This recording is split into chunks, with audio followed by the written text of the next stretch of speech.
এমন এমন ব্লাউজ গায়ে দিয়েছে মেয়েরা, এই দিক থেকে একটা ফিতা, ওই দিক থেকে আর একটা ফিতা, মনে হচ্ছে ফুটবল খেলার মাঠ। ওই মাঝখানে গেরো দিয়েছে, ওটা ফুটবল খেলার সেন্টার। বুকের ওপর আবার লিখে দিয়েছে এক বুক জ্বালা। মানুষ দেখে রাস্তার মোড়ে দাঁড়িয়ে দাঁড়িয়ে আর বলে মাল গেল রে। আপনার মেয়ে দেখে, বৌমা দেখে কেউ যদি বলে যে মাল গেল, ওই মালের পেটে আর ভালো মাল আল্লাহ দেবে না। এখন যদি বলেন হুজুর আমরা নাই বিভিন্ন কায়দা কৌশলে দেখি, আপনি দেখেন কোন কায়দায়? কুষ্টিয়ার বড় বাজার থেকে যদি আমি রিকশায় উঠি, সামনের দিকে তাকিয়ে দেখবেন বিশাল মাঠ পড়ে আছে, পারবেন কি কতক্ষণ চোখ বন্ধ করে থাকবেন? না মা বোনেরা, আপনার এই পেট অনেক দামি জায়গা, মানুষের চোখের নজর কিন্তু মারাত্মক। অনেকে বলে হুজুর আমি ভালো নজরে তাকাই, ওটা টাটকা শয়তান, তোর নজর কত ভালো। আব্দুল কাদের জিলানীর জীবনী পড়তে গিয়ে পেয়েছি, ওনার বাবা মসজিদে নামাজ পড়তে এসে দেখে তার বাড়ির কাজের লোকটা স্ত্রীর পোশাক রোদে শুকাতে দেওয়া আছে, এক দৃষ্টিতে নয়নে তাকিয়ে আছে।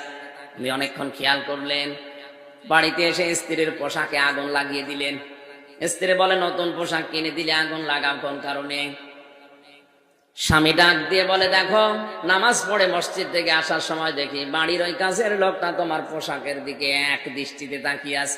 মানুষের চোখের নজর মারাত্মক। যে পোশাক তোমার শরীর, তোমার লজ্জাস্থান ঢেকে রাখে, ওই দিকেও তাকিয়েছে। তোমার পেটে আমার সন্তান, ওর ওই দৃষ্টি যদি তোমার পোশাকের উপরে পড়ে, ওখান থেকে তোমার সন্তানের উপরে পড়তে পারে। এ কারণে আমি পোশাক পুড়িয়ে ফেলেছি, পরবর্তীতে নতুন পোশাক কিনে দেব। কোথায় চিন্তা করতো তারা, আর আপনি আছেন কোথায়?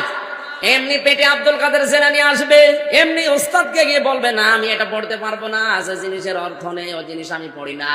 এই জন্য দুনিয়ায় যদি কেউ হাসানা পেতে চায়, তাকে কোরআন বোঝা লাগবে।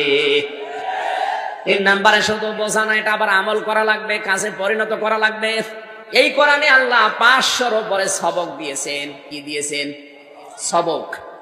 আজ বাংলাদেশের 48,000-এর উপরে পীর, যে কোন দরবারে গেলে আগে কি দেয়? সবক দেয়। কি দেয় বলেন বলেন? কোরআনে আল্লাহ সবক দিয়েছেন কত?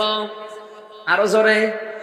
ওই দরবার গুলোতে গেলে আগে সবক দেয় যে হু হু জিকির করবে।